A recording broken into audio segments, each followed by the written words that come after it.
Hey, 201, how are you? Can you hear me? All good. Hang on a second, please. Yep.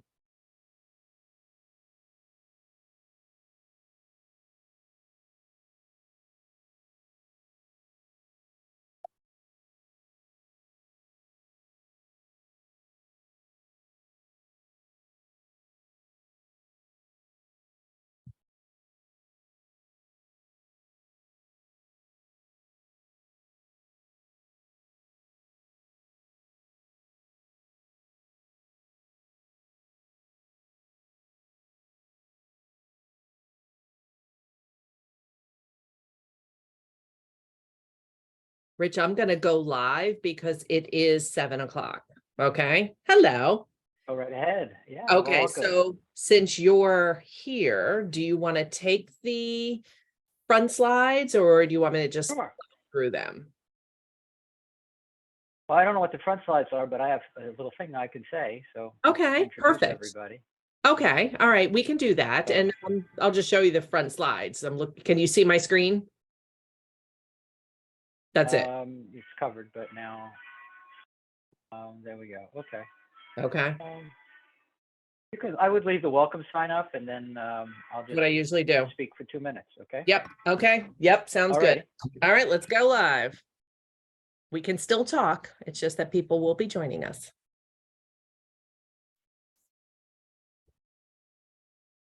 So it was a good day. Were you back out on your tractor? I was. It was another one of those perfect days. It was definitely one of those perfect days. So it's still perfect, actually. So we're actually fortunate that people are visiting or coming with us because it's still light out and it's still gorgeous. So for those that are joining us, we appreciate it. And it'll be worth it for sure. So we'll get started in a few minutes. Just like to give people time to show up.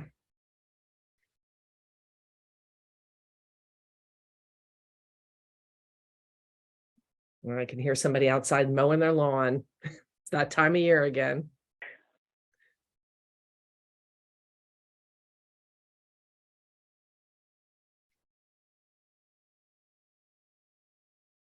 All right, we'll just give it a minute more.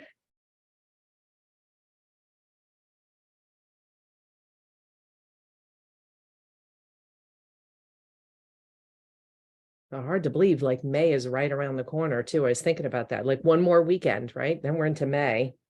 Crazy. And it all starts happening. It's already started to happen, right? Okay, so why don't we go ahead and get started?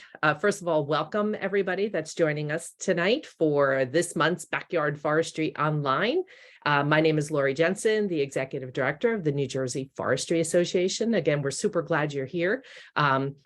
Joining me this evening is Rich Kelsky. Rich, thanks for coming on board. I'll hand it over to you. Sure. Good evening, everyone. I'm Rich Kelsky, Vice President of the NJFA, and I welcome you to this edition of the Backyard Forestry Series. Tonight's presentation is Balancing Interests in Forest Management with Matt Olson. Professor Olson is an assistant professor of environmental science at Stockton University. He has a PhD in forest resources from the University of Maine and is a recognized expert on forest ecology, silviculture, restoration, and forestry. Tonight's presentation comes straight from the 2023 NJFA Annual Meeting and will be followed, if I'm correct, Lori, by the extremely insightful Q&A from that meeting with Ethan Tapper, Don Donnelly, and Matt Olson. One more point is that the NJFA is leading 2 Walk in the Woods events coming up. There will be, both of them will be at Sparta Mountain Wildlife Management Area on Saturday, May 6th and Thursday, May 11th. You can find the details on our website or our Facebook page and register there. And last but not least, I would be remiss if I didn't point out the great value of membership in the NJFA, the importance of what the NJFA does in promoting forest conservation, resiliency, sustainability of forests, presenting educational and informative programs, and in monitoring legislation which impacts our forests.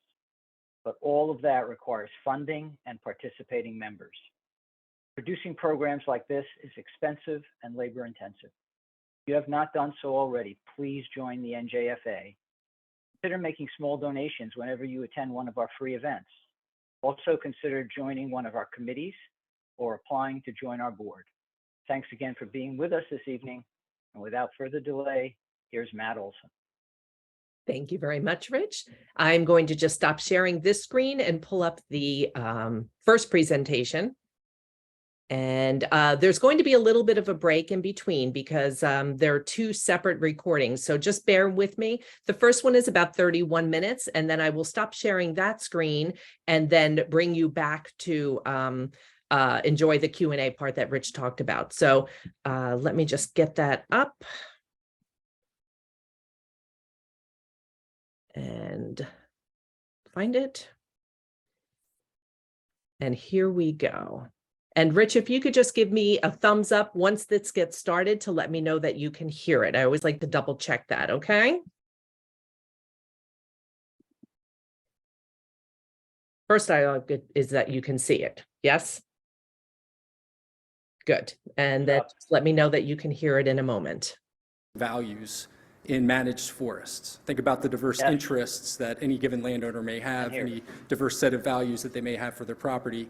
How do we actually go about kind of balancing these, right? So in some cases, there may be some values that that if we were to go all in on, that would limit opportunities for being able to kind of realize other values and benefits from our forests. So really kind of what I want to kind of start out with is that almost like with a conclusion is that like really it's all about a balancing act, right? It's about kind of establishing what the landowner wants for their property, their vision, and then kind of bringing that all together. But just realizing too that in some cases there's no perfect solution to this optimization problem, right? It's something where we're just going to do our best to kind of work at it, apply the best science that we can to try to kind of realize as many benefits as we can for the landowner, that kind of thing.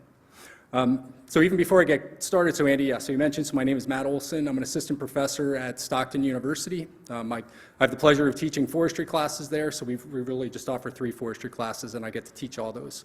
I also get very involved with our active management on Stockton University Forest, so we're down in the Pine Barrens. We have 1,500 acres of forest there. I just got done this year's annual burning, so that's pretty cool. Burned a little over 100 acres this year. So I get the pleasure of taking the students out there and engaging them in forest management activities by actually bringing them out into the forest in areas where management is taking place. And so just to kind of see the light bulb, so to say, going off from the students when they actually can kind of learn what they're learning in the classroom and then actually seeing it being put into practice is a pretty special thing. So I consider myself quite lucky. And yes, I am a graduate of the University of Tennessee. And I think, I want to say, Andy, I think it's about the same time. I think we were there at approximately the same time. Of course, Andy was an undergrad at the time, and I was getting my master's degree there. But I should also mention that I am a resident of New Jersey, so I'm originally from southern New Jersey. My family kind of like, let me say, kind of made the long move from northern New Jersey down to southern New Jersey, where I essentially grew up down there. And so in a lot of ways, my love and passion for forests really kind of stems from that move from a more urban environment down to really the Pine Barrens is where I grew up in southern Medford Township.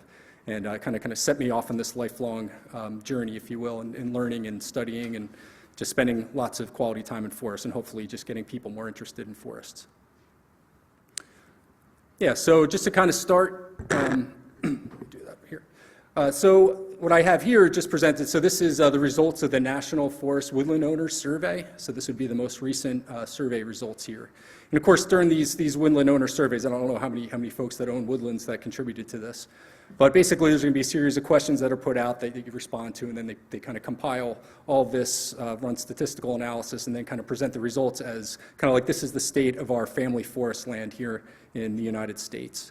And so what they kind of often include in something like this is kind of like a listing of the wide range of values and benefits that forests own and manage their properties for. And so this is, of course, this is just on we're talking small private landowners. You know, this is not the industrial private landowners, but just to kind of give you some sense of the wide range of values that people are managing their forests for. And that's not to say that on every land base you're going to get this full range of values, but you can pretty much assume that multiple values are being considered when management is being developed for a given parcel or given property. And I think a lot of cases when you see these kind of results presented, we often see kind of similar patterns over time.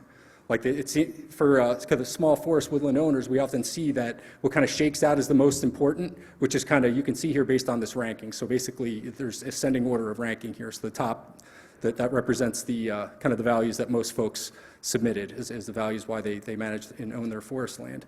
But what we generally see is kind of a similar pattern. So like the values that tend to shake out as being the most important are going to be kind of more aesthetics based, so more scenery, beauty, connection to nature, proximity to nature being reasons for land management and ownership.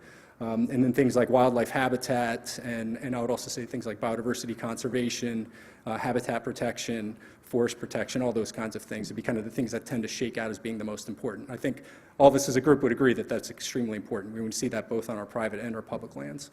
But then you kind of look down the list, and then usually what we kind of see at the bottom of these lists is often kind of more of reference to things like wood products and the things that we derive as far as commodity value from our forests. So there'd be, solid wood products, timber products, firewood, non-timber forest products, maple syrup, for example. We're actually starting to harvest sap from maple trees on Stockton's campus and making syrup. So I figured I'd just kind of throw that in there. So really, we kind of think about this. There's just a wide range of values. How do we actually go about kind of balancing these interests? How do we actually go about doing that? Because the one thing we realize is that in some cases, you have some values, some benefits that are, in a sense, kind of mutually exclusive for a given management unit. We can't maximize deriving, say, a particular set of values, yet also achieve kind of, say, maximum benefit from that same piece of land, right? So we're going to have to kind of find ways in which we kind of balance these interests. So one thing, I'll kind of take a step back here, and I'll also just kind of say here, and I should have mentioned this initially, that like Todd and Ethan did a great job, I think, framing a lot of what I'm going to be talking about here. So in a way, there's going to be some functional redundancy, kind of think of it that way, which is very good to some degree, but some of it's going to be kind of rehashing certain things you've already heard to this point. But it's good because it seems like we all kind of have a common voice in this case. So and this wasn't coordinated. This is just the fact that we came up here to give talks, and I think we're kind of like-minded, right? So that's a good thing. So kind of think of the wide range of ecosystem services that forests provide, right? And so here's just a listing of kind of the broad bucket categories like provisional services. So this can be the timber, food, fuel, clean water. These can be kind of, again, things that we can kind of think more in terms of commodity value.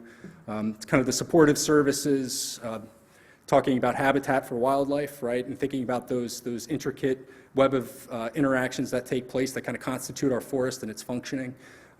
Creating habitat for wildlife and a wide range of wildlife, of course, is going to ensure that you're going to have those components that are going to be able to interact and provide those services that not only do we demand from our forest, but to be quite honest, we would just kind of expect it from our forest. And these are life supports operations, things that benefit not just us, but all of life on this planet. Kind of regulating services, kind of jump down to that. I have highlighted here, you see carbon storage. This is something we've been talking quite a bit about. So like major focus of discussion and civil good discussion, I'd say, productive discussion. From the New Jersey Forest Task Force, we kind of focus on this aspect, carbon storage, which is something that a forest provides for us, right? So we just know that forests, they're dominated by trees. Trees are made up largely of carbon, right? So therefore, if you're allowing your forest to mature and you're allowing soil carbon to accumulate and everything else, that eventually we're going to be just storing more carbon in our forests on site, which means that much less in terms of carbon dioxide equivalent in the atmosphere. So right, that's just a way to kind of scrub the atmosphere of CO2 that's contributing to global warming and things of that nature. And then the other thing I always like to consider here as well are just kind of more of the cultural services that forests provide too. I mean, personally, I walk in the woods, and I do that as just part of my everyday, taking students out. I also see it as just an opportunity to forest bathe. I mean, I literally take my students out just so they can get out of the classroom, get out in the woods, and just get some kind of a daily connection to nature. And for me, this is really important because this is kind of like the way in which I kind of like connect with the broader world, right? So I have a very strong spiritual connection. I think forests kind of bring all this together for us. And I'm kind of preaching to the choir right now when I say this, but forests are truly amazing systems. I'm a little biased when I say I think they're the most interesting of the natural systems that exist on our planet, extremely important. But one thing I do want to make mention here as well is that we can only really expect these types of services, these essential life support services, from healthy forests, right?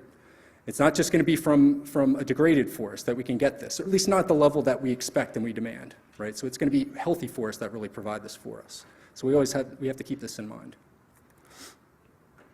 So talk forest health threats. Again, this is kind of, reiterating what you've already heard quite a bit, so I won't belabor this too much, but Here you get kind of the usual suspects as far as forest health threats, biotic and abiotic, that we know are having an effect in our forests and things that we are concerned about. And also things that we can manage in a way to kind of mitigate against to the best that we can. And it also seems like it's just a growing list. It's like you get kind of overwhelmed. It's like every time I go to a forestry conference, there's some new biotic disease-causing agent that we're learning about. So I'll just take like the recent Allegheny SAF meeting that we had. I always listen in on these meetings, especially when it comes to the forest health stuff, because I want to be prepared for what's coming down the pike. But, you know, I'd heard a little bit about this thing called beech leaf disease, but it was interesting because we had, in this case, there was a researcher from Penn State University that came out to just give a general update. And what I found really surprising is just how little we know about beech leaf disease. Right? So it's one of those things that a lot of times my students that are interested in forestry, you know, they're interested in forestry, but they're also interested in careers once they graduate from Stockton. Like, what can they do in forestry? Like, what are some like areas within forestry where there's good growth potential and advancement potential and that kind of thing, good employment opportunity. And I always list out things like, I say, GIS, any kind of data management, remote sensing, so very kind of computer science, data science related stuff for sure, growth and yield. If you can get into that, that's always going to be good. I think being able to communicate more with public, I think to kind of more of the kind of that service forestry role is extremely important in communicating the good message. The other thing is forest health. Like there's always going to be a need for forest health experts, right?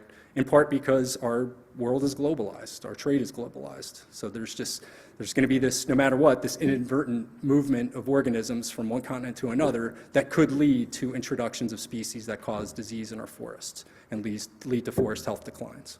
So this is just something we're always going to have to deal with. Of course, down in South Jersey, maybe not as much of a concern for y'all up here, is going to be the threat of wildfire. So this is something that keeps me up at night quite a bit. Not so much where I live specifically. I live in an area where certainly there's a lot of pine. I technically live in the Pinelands National Reserve, but it's areas like around Stockton campus that concern me a bit. My parents, they live in southern Medford Township, which abuts Wharton State Forest.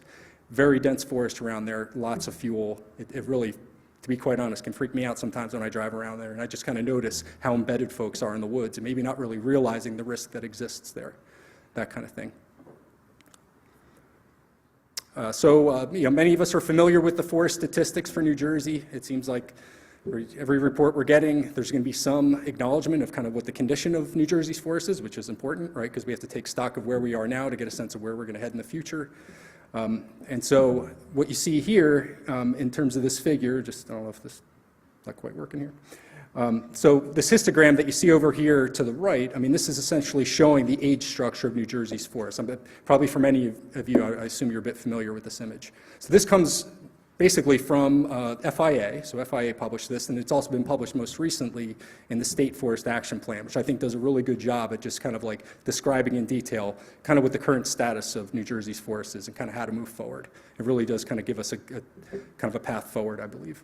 But the one thing I want to kind of draw to your attention here is that in a lot of ways, and this is going to be a little bit of a knock on myself, is that much like myself, New Jersey forests, they're middle-aged and they're dense. That's my joke. Okay. I'm not a comedian, so I'm just, that's my attempt at comedy. But, and so what I mean by this is that we basically have a glut of forests that themselves are even-aged, but you have a range of ages represented across that spectrum of even-age forests. And you can just kind of see it at that peak in the distribution, kind of that heart of the distribution. It's a very normal distribution in terms of its symmetry, right? So that's where a lot of our forests exist, right? Kind of in this middle-aged, dense state. And that has real implications for susceptibility to disease threats and forest health threats. It also provides opportunities for, I think, corrective action. I see something like this, and I know for some folks, they see this and they see concern, but I also see opportunity. I see opportunity for us as a state to work with kind of these malleable forests, with kind of this middle age. You can do a lot with this forest. You can really push it in more, say, the direction of more late successional characteristics in the way that Ethan was talking about with what they call the structural complexity enhancement, things that we can do on a forest acreage to kind of promote certain old growth characteristics. I see this, and I see tremendous potential to be able to do that in our forests. I think we have that here in our age structure. Now, one thing that does concern me, and this is something you're going to hear about later, is that when you focus on the tails of the distribution, so when you look at kind of the right and the left tail, and particularly look at the left tail, right? So in this case, looking at kind of our younger age forest, that we generally have a deficiency of younger forest. right? So this is something that certainly correlates with reductions in species abundance that we're observing. We're seeing declines in species that associate with this young forest habitat. This is part of the reason why, right? It's in short supply, right? So these are things that we can do, and we can work with that kind of that middle-aged dense forest to create more of this, right? We can work with some of that middle-aged dense forest. We can accelerate the development of certain old growth characteristics, or we can just leave some of it alone and just let it mature and develop into old forest. Right, that's one thing we know about this kind of lobe of middle-aged forest is that we're talking a dynamic system, so it's moving to the right, right? Over time, it's developing into the right direction in that sense. But then we also have to question, what is the capacity of our forest to continue to function in a way that we expect the forest to function? So this kind of gets back to some of what I believe what Ethan was talking about. It's just like ensuring that the functionality exists, right? Part of that is having biodiversity in place to provide that interaction to allow for the forest to function, right? But then also its regenerative capacity. Is our forest in position to be able to regenerate when canopy gaps start to open up, right? We know that there's some real challenges to that. And so kind of what I mean by this is that we have a lot of forest, at least when I look at this age structure, I think more from a forest stand dynamics perspective. And what I see in this case is that we have a lot of forest, quite a bit of forest, that's kind of in this stem exclusion to understory reinitiation stage. We have a lot of forest that's either in transition or is about to transition, kind of between these two stages of stand development. Of course, this is kind of a simplistic way of looking at it and basically taking something that's inherently continuous and making it categorical and that kind of thing, and some of the shortfalls that come with this. But I still think it's illustrative and it's important to think about. So in this case, can we expect that as our forests transition from a dominant process of dominance assertion and stand density reduction as trees are asserting dominance over others, and we're getting reductions in numbers as the forest is maturing and accumulating biomass to the point where large trees start to die, creating persistent canopy openings when normally we'd get tree regeneration within those canopy openings? Can we expect that to happen? Like, does the forest have the capacity to do that? So things like white-tailed deer, right? We're very concerned about deer. We're concerned about invasive species and what effects they may have on the forest's ability to regenerate in a timely manner. Mesification, we have a lot of forest that's gone without fire for quite some time, which has created opportunities for other species to in a sense, spread into forests, say like oak-dominated forests. Now we have more maple occurring in our forest understory, so a bit of a mismatch between what's in the overstory and what's in the understory. What are the consequences for that as we move forward? Are those things that we have to be concerned about as well? Certainly those are things that if left to go unabated, that could lead to a forest that's not really going to be able to provide those full suite of services and benefits that we expect from it.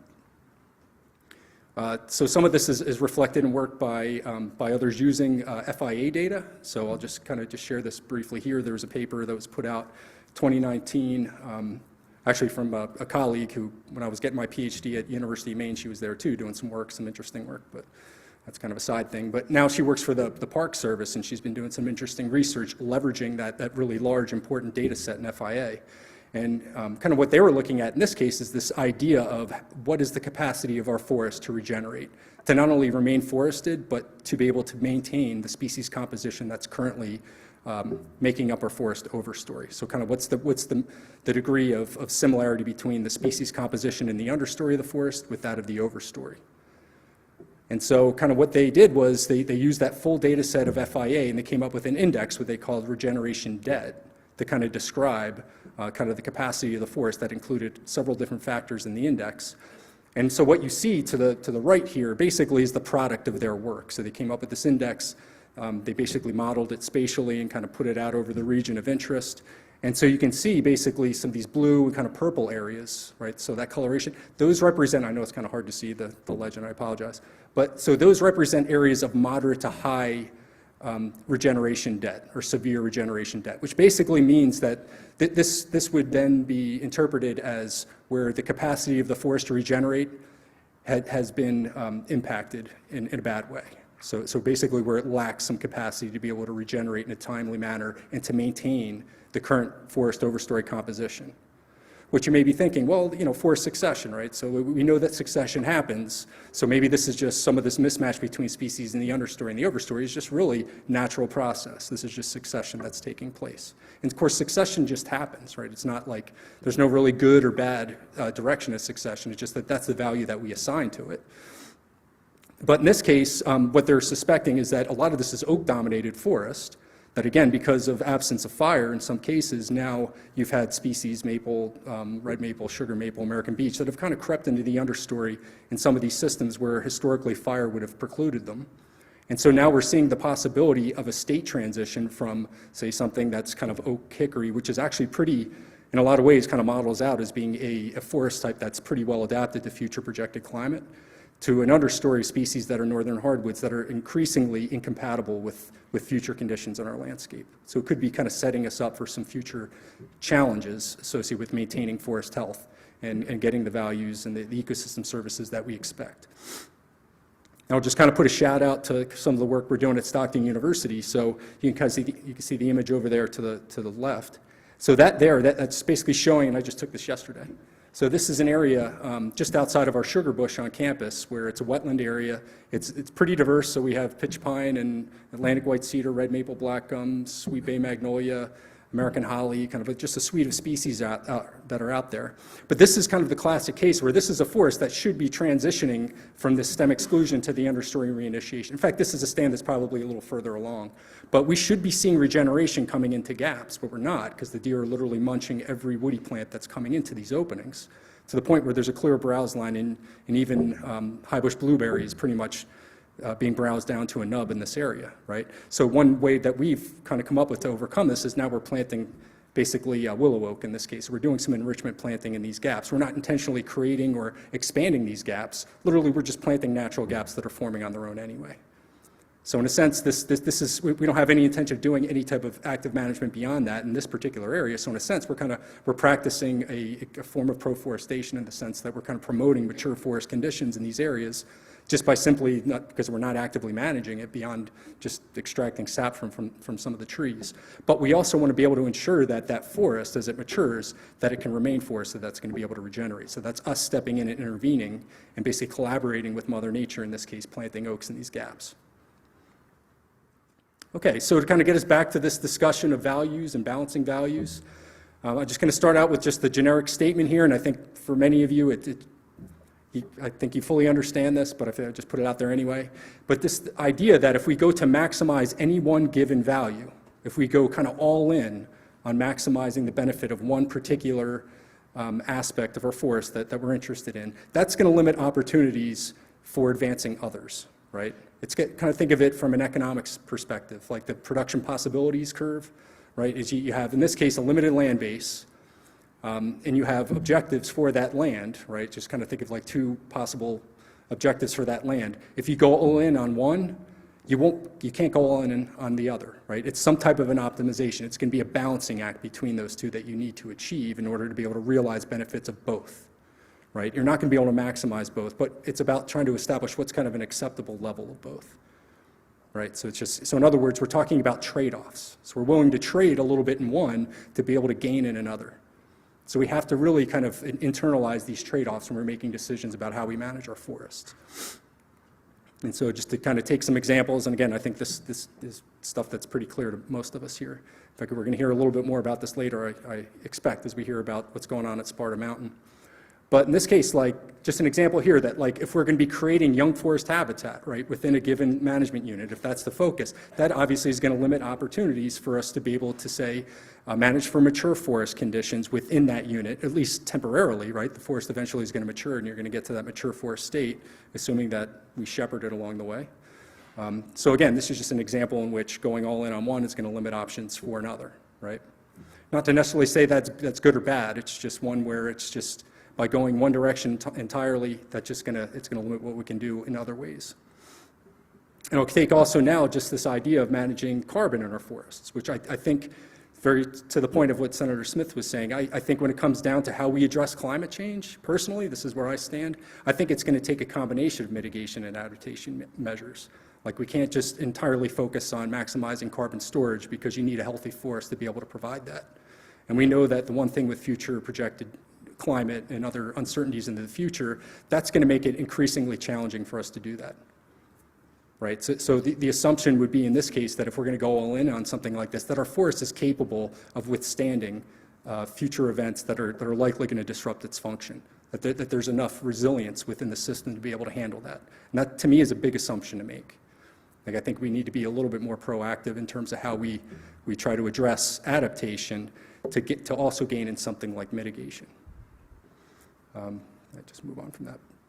Okay, so my background is in silviculture, is applied forest ecology. So I'd like to kind of share an example here where again, kind of using this example as just a way of kind of conveying this idea of a trade-off, right? So if we're interested in, say, regenerating a particular desired species within our stand, what we're essentially going to be doing, most likely, is we're going to be doing some type of overstory density reduction. And I think very similar to what Ethan was saying is that, like, our knowledge of the species regeneration requirements, that's going to dictate to some degree how much of the overstory is going to be reduced, right, to be able to accomplish that regeneration objective. So in a sense, what we're doing in that case is we're willing to sacrifice in the way of maximum carbon storage on site to ensure that we get desired species to regenerate. That's the trade-off, right? That's what we're willing to give up. Less than maximum carbon storage within our forest to ensure that we get adequate regeneration of desired species, right? But I'd like to think of this in terms of, like, it isn't just regenerating desired species, but I think we should also be thinking about the future in the sense, well, if we're trying to regenerate species that are also considered compatible with future projected climate, that are, in essence, are going to help improve and increase resilience in our forest, then yeah, we're sacrificing a little bit in carbon storage in the short term, but what that may be gaining us in the long term is that's going to help us to kind of maintain adequate carbon stocks over the long term, because that forest is going to be less likely to be disrupted by climate change and disturbance impacts and things of that nature. Right, so again, this is a trade-off in the short term, but what we gain in the long term is a more resilient forest that maybe isn't going to maintain the high carbon stocks that maybe we would like, but it's a good trade-off in the sense that it's going to allow us to maintain acceptable levels that we can live with. And so again, talking about trade-offs here, just kind of recognizing trade-offs. And I think this, if you haven't seen this publication, this is Littlefield and Tony D'Amato, published recently in 2022. And so in this publication, they surveyed natural resource managers, forest managers, and wildlife biologists, and conservationists. And in this case, they basically were asking those folks, okay, well, let's discuss what the trade-offs are for you. How do you see kind of things playing out when you're trying to manage for, say, certain types of high conservation value natural communities? In this case, these are all natural communities that they're managing for. They're trying to restore and maintain that are considered more open kind of systems, ones that would require frequent disturbances to kind of maintain their functioning. So in other words, these would be systems where, by their very nature, they would not have maximum carbon storage. These are areas that could support forests and certainly could have higher levels of carbon stocking within those systems at any given time. But in this case, by going in this direction, they're willing to trade some of that to ensure that the focal species that they're managing for have habitat that they can utilize, more from a biodiversity conservation standpoint. And so this table here just kind of illustrates at two scales, the stand level and the landscape level, kind of these trade-off ideas, right? So basically the rows that you see just represent the different natural community types. So essentially, so by doing this management, by restoring and maintaining these types of habitats on the landscape, they effectively are benefiting the focal species. So in this case, it isn't just the field of dreams hypothesis, if you build it, they will come, but they actually went out and determined these species are utilizing the habitat, so this is beneficial. But what they're willing to trade in this case, again, is just that they're not maintaining maximum carbon storage on site in this case, but they're willing to sacrifice that to benefit the species that they're managing for. That's happening at the stand level. That's at the level in which restoration actions are happening. That's the restoration project area, essentially. But then when you zoom out to the landscape level, this is when we start seeing other co-benefits associated with this type of activity. So yeah, we're trading a little bit in terms of carbon storage at the individual restoration site scale. But some of the other things we're benefiting from, well, now we're introducing greater habitat variation on the landscape. right? Heterogeneity begets diversity. Diversity is important because it helps to maintain the ecosystem functionings that we rely on, right? That those are going to provide those services and those values that we want to be able to sustain into the long term. So that's going to be a benefit that way. What it also does in this case too is because they're using frequent fire, they're actually reducing wildfire risk in these systems, which also reduces the risk of fire propagating across the landscape and causing really large releases of carbon. So again, this is protecting the carbon stocks that they have within these given landscapes. So in a sense, they're burning a little bit, they're releasing some carbon through that, they're not maintaining as much carbon on site within those habitats, but that's helping to prevent any really large disturbance from releasing large amounts of carbon dioxide into the atmosphere. That would contribute quite a bit, right? So we're kind of protecting carbon stocks too. And then of course, also through this type of disturbance that they're doing, this is also helping to increase resilience and adaptive capacity. Usually what we see is like some form of disturbance is important in allowing the forest to reorganize in a sense, to give other species a chance to regenerate, to admit new species into the community, which in turn will convey a degree of resilience to our forest and adaptive capacity, right? And so I'll also just kind of mention here, again, I get the kind of citing Stockton University, our good work that we're doing there. In a sense, I kind of see some of what we're doing on Stockton campus also as kind of addressing some of this. So I kind of think of like what we're doing at the actual stand level where the actions are happening and kind of what benefits that has for kind of like larger scale objectives. So in our case, like we have a lot of dense forests that we're using fire, and we've used some thinning from below to basically create more open woodland conditions on our property. Woodlands, there is some evidence to suggest that woodlands were more widespread at a time, not just in the Pine Barrens in southern part of the state, but all throughout the eastern U.S., these more open forest conditions. We're just starting to realize that things like the First Nation burning, like millennia First Nation burning, would maintain more open conditions. And this was not just some act because they wanted to burn the landscape, but there are a lot of deliberate uses of fire to manage the landscape, to create a landscape that was more habitable for them. So really what we're trying to do is try to restore some of that to some degree back into our forest, but for reasons to not just restore these natural communities, but we're also doing this to reduce wildfire risk. By thinning our forests, we're also reducing risk to the southern pine beetle, right? So this is some harm reduction, essentially, is what we're practicing on our forest. And then we also feel that the way that we've been doing this, we've been deploying some of this strategically on the property to also prevent wildfires from spreading across our property. So in theory, this is also going to be helping us protect the large, so we can take our students out and they can learn about this stuff as it's happening. We can take them out there, they can collect the data and actually analyze it and learn about it. So with that, I just want to say thank you. Yep.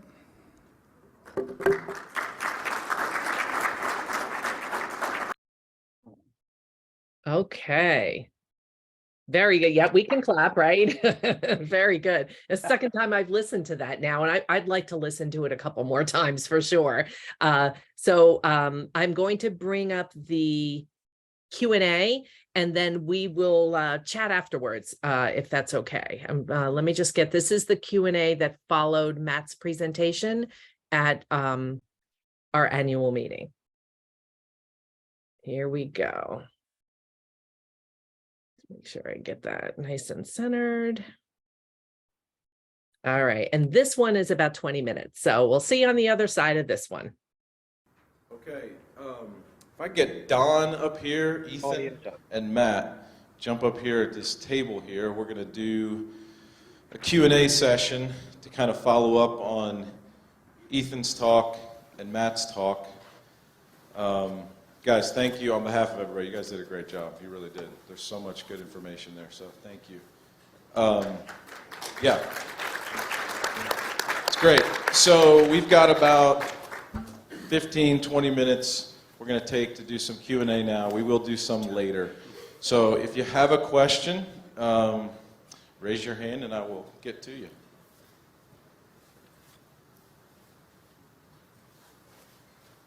So I was wondering if we could use, or I could use, fire burning to get rid of the invasives like multiflora rose and those other ones that I don't really know the name of. Japanese, yeah, Stillcrest anyway. Yeah, so yeah, certainly fire is a tool that we can use to control invasive species, but there's a lot of nuance to it. So it has to do with like timing your fire just appropriately so that it has most effect. In the case of like Japanese stiltgrass, like timing a fire with, you know, when you know that you have good seed set or something like that, usually it's going to be later in the season. You know, if you can actually burn a little bit later in the season before you actually have flowering, like right around the time that it's going to flower. That might not be a bad idea, but again, you know, I'm not really a fire expert necessarily, so I can't really claim to know like all the ins and outs of that. But I do know that there's a lot of research on fire effects and specific impacts on non-native invasive plants. It can also promote non-native invasive plants if not done correctly. So that's also something to keep in mind.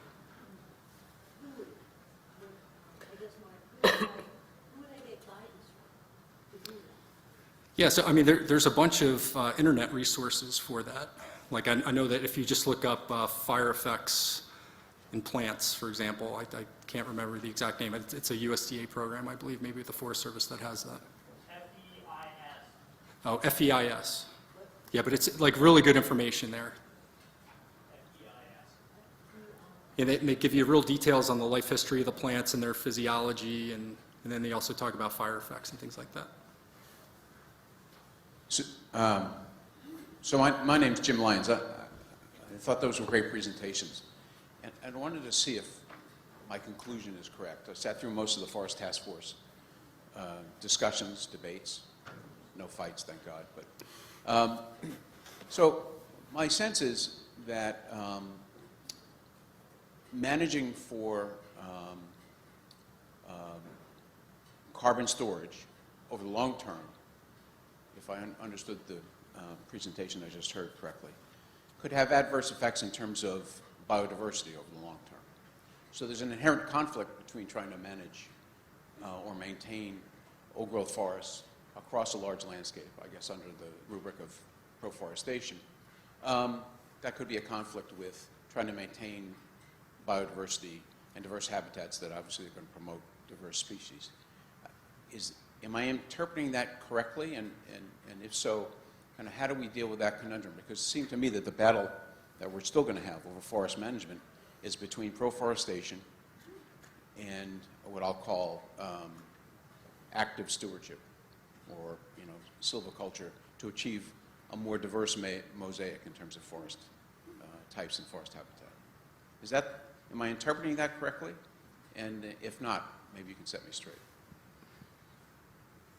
Yeah, I think the common thread, through a lot of our presentations is that there is no one solution, right? And anything that is presented as such is probably missing a little bit of the nuance. So what we know, what's really neat about proforestation is loving forests, wanting to take care of them, understanding that old forests and forests that have the characteristics of old forests have some really, really unique attributes, and that we need to manage for them. And then, of course, the question is, does that meet all of our needs? And the answer is no. And the answer is, thinking that inaction is a solution to the incredible array of stressors and threats that we have for our forests, our needs that we have for our forests, is just not true. So, but then again, it's like, how do we understand that that is a piece of the truth and something that we really want to be a part of our landscape, and we hold that in one hand. Unmanaged forests, old growth forests are beautiful and important and vital. And how do we also understand all of the other things that are also vital and that we also need to recognize? And that includes, I think, as we're thinking, if we allow ourselves to broaden our perspective, to think about, I believe it is a responsibility to produce local renewable resources, to produce wood, and not just to displace our impacts somewhere else. And there can be, some real problems with, when we say not in my backyard, when we don't consume resources locally, with implicitly or explicitly supporting resource consumption elsewhere, which has impacts on people somewhere else, and in many cases, much more dire impacts, and in many cases, it's like we are, saying that we don't want forest management in our communities, which is trying to do all these really good things and is actually really minor, and then we're going to Home Depot and we're buying wood from 1,000-acre clear cuts in Oregon. There's an inconsistency there from other places where those resources might be extracted in a way that we would not want in our communities. So why is it okay for it to be in someone else's community? Or we're saying we don't want local resource production here, and for whatever reason, for climate reasons or something else, and then we're buying resources produced in China, which 60% of the energy to produce those resources is coming from coal. So I think there is something really radical about recognizing that that's also a piece of what we need to manage for. It's not just the ecology, it's also the understanding of like where we get things from. That's a piece of the puzzle.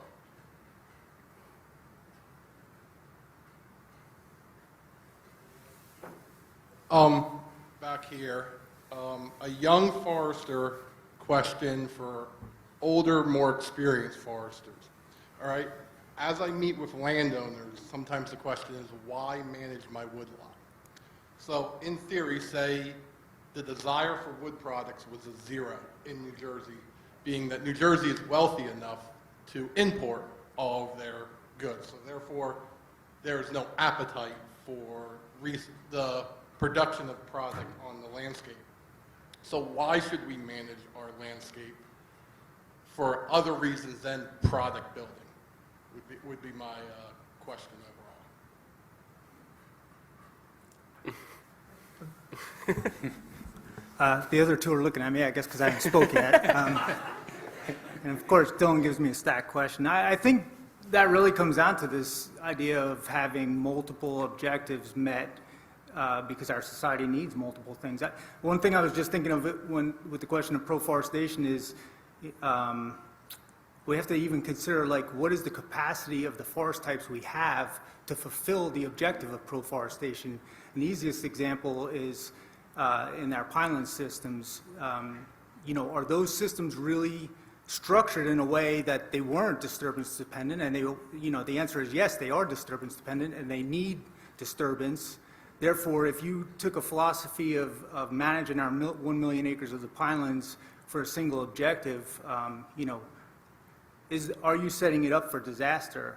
Where a catastrophic event wipes out that whole forest, and then you're setting this kind of even age system back to having 1 million acres of forest regenerating at one time if it does have the capacity to regenerate. So I guess I'm not jumping back to the last question, but it brings up to Dylan's point of we have to be managing or sustaining our forest to fill a variety of objectives, and part of that, the answer to that is forest health and resilience. So absent from timber value or wood product value, I think there are a lot of reasons to sustain forest types that we have. New Jersey's a little unique in that we have forest types that have been persistent on the landscape for 10,000 years, and there's a reason that they're persistent because they've been affected by disturbance over time that perpetuate them. So when we think of oak forests, if we just decide, we don't have to manage oak forests, sure, we'll have forests here, but will they be the same type of forest, and will they provide the same type of benefits that we expect to get from oak forests? So, I don't think it's a question of do we have to manage or do we not have, we don't have to manage and there's going to be forests. It's just, do these forests provide us the things that we want over time? And I think to do that, there are places that we want to manage different forests differently. So I hope I gave you as good a circular answer as I could on that. I think maybe the other important thing to acknowledge is that we can manage forests and we can create timber and we can create revenue, and it doesn't mean that that's our only objective, right? It can be this amazing byproduct that allows work to be completed, right? So it's like if some of this work is non-commercial, which a lot of this like really cool work, burning, a lot of this amazing habitat work is, if we can create a commercial component to it, not only is it amazing we're generating these local renewable resources, we're creating wood and doing all these amazing things, but it can also allow more of that work to occur, right? That it wouldn't have happened otherwise. And so I think you know, we're moving into a place, right, where we're managing for a lot of different things. So timber can be a part of it, and it doesn't have to be like we're doing timber-focused management. It can be this amazing byproduct that also is helping all these other things happen.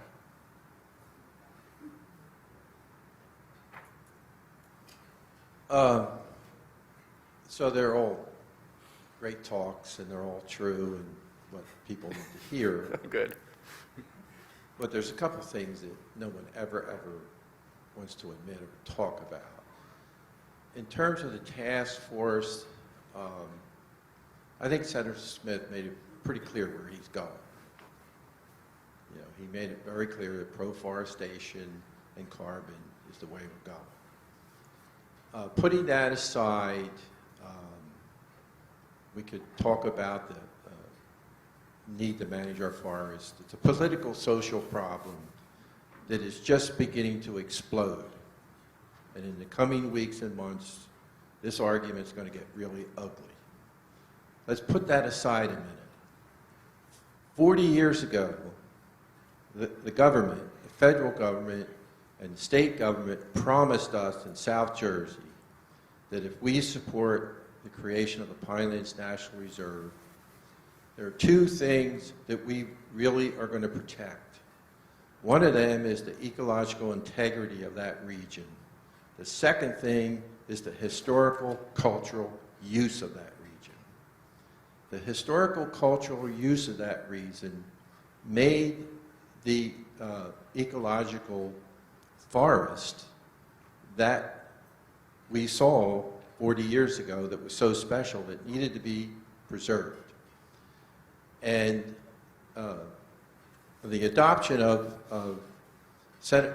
Governor Burns' executive order that created the Pinelands Reserve, the number one thing that he told us he's going to protect, enhance, and encourage was agriculture and silviculture.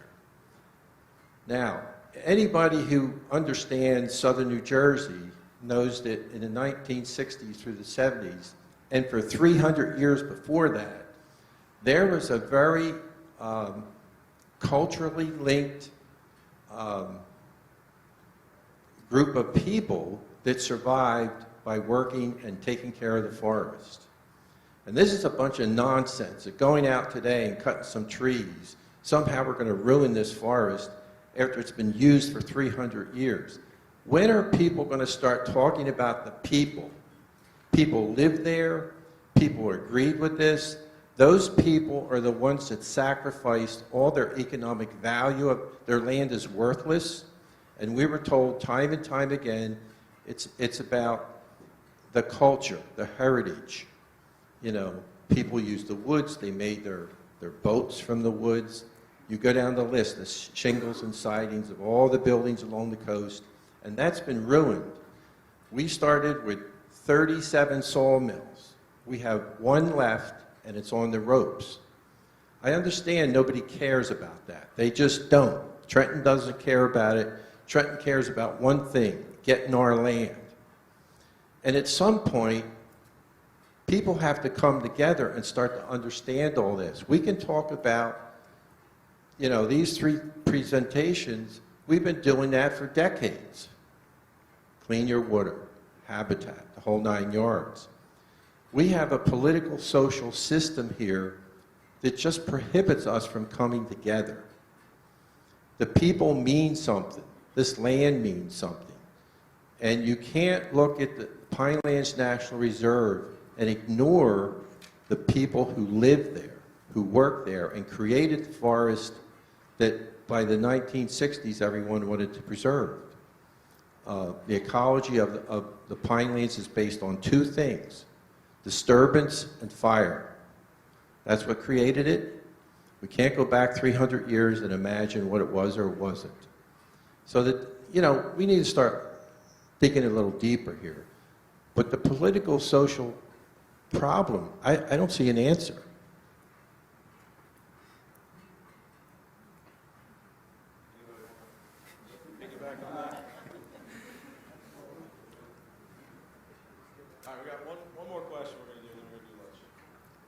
I'd like to expand on a couple of the comments from before in a short means of putting it. Would a market for forest products improve forest management? I'll start. I think markets, particularly markets for low-grade materials, are critical because we can't separate out the reality that there'll never be enough money. Bob Smith talked about money.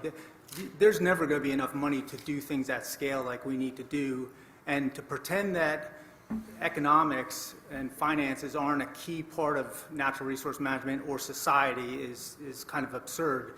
You know, you have this social aspect, you have the environmental aspect of managing, and then there's the financial reality. So, and markets are critical to that. You can see that is part of what's happened out west.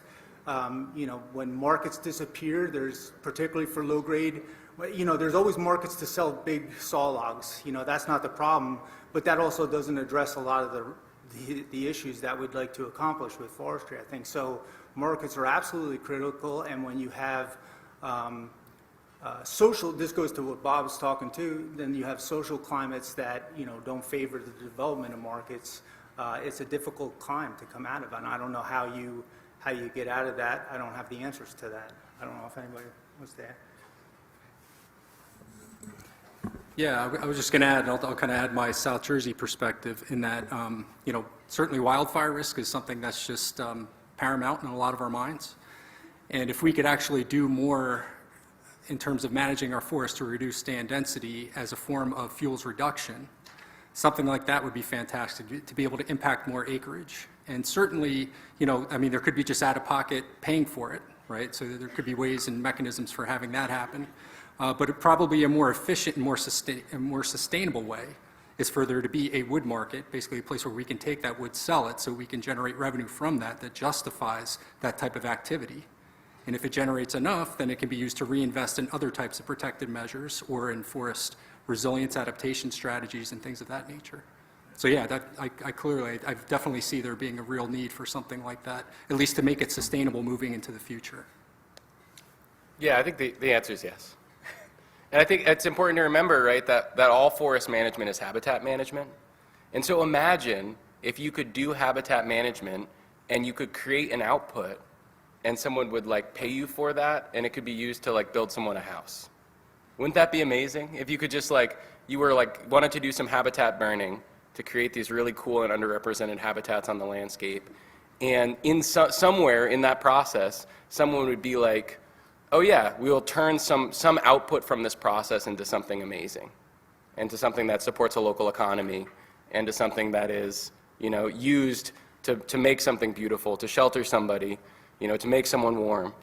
I think that it's really that supporting our local forest products economy is completely integral to anything that we do in forests.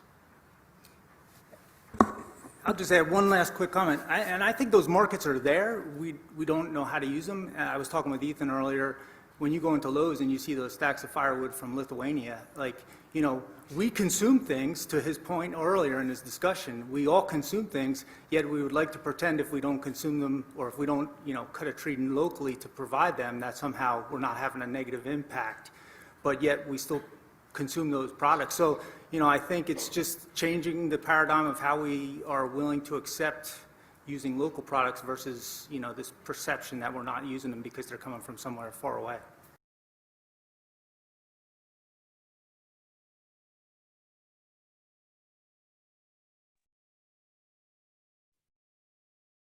What a great way to end. Hello again. So, I have a couple comments, and I'm going to just pull up the chat. I couldn't do that while the videos are running because I don't want it messes up the screen for everybody that's watching the video. So I'll check the chat in a second, but couple things I wanted to mention, and Rich, feel free to add in anything here. Number one, it's a lot to think about. The good news is that this presentation will end up on the NJFA YouTube channel. So I just have to wait for it to convert and everything. So the YouTube channel will have already has Ethan Tapper's talk that we showed at last month's Backyard Forestry. To get there, just go to our website, njforestry.org. And the bottom, when we talk about backyard forestry, there's a link to all of our recorded backyard forestry webinars. Okay. One other comment I noticed, Matt, now remember this was back in March 18th that we had this program, and he was mentioning wildfires in the South. Well, it's not just in the South anymore, if you've been following the news the last couple of weeks. And then my only final comment is that to join us for our next program, which is May 18th. Rich, you have anything to add? I just thought it was so great to see a group of people talking about a balanced approach and getting away from the extreme edges, my way or the highway, and understanding the interrelationship of so many concepts and so many goals. And the other thing that was very interesting was that list of goals that Matt put up originally. And you notice that timber was way, way down. Yeah. So it was, commercial was one of the last concepts from the landowners. And yet, to hear it said, you'd think it was the opposite. And so this balanced approach was just wonderful to hear, and it makes you think, and it causes you to try to reach solutions as opposed to creating these diametrically opposed views. Well said, well said. So hopefully you can all watch this again and digest some more of it. Again, it'll be on our YouTube channel. Just real quick in the chat, I know, Lori, you mentioned forest bathing. I'm going to give you a call or send you a quick email. We can talk further about that. And also, Rich, you mentioned the walks in the woods. One of the 2 days is almost full. So if you're interested in joining us, you might want to register kind of quickly. Those are coming up quickly. And again, you can register on our website. So I think we're good. Glad everyone. What's that? Yeah, just the only thing that was in there is Carol said hi from Brick. So hello, Carol. Lori talked about the forest bathing guide, and we'll definitely reach out to her.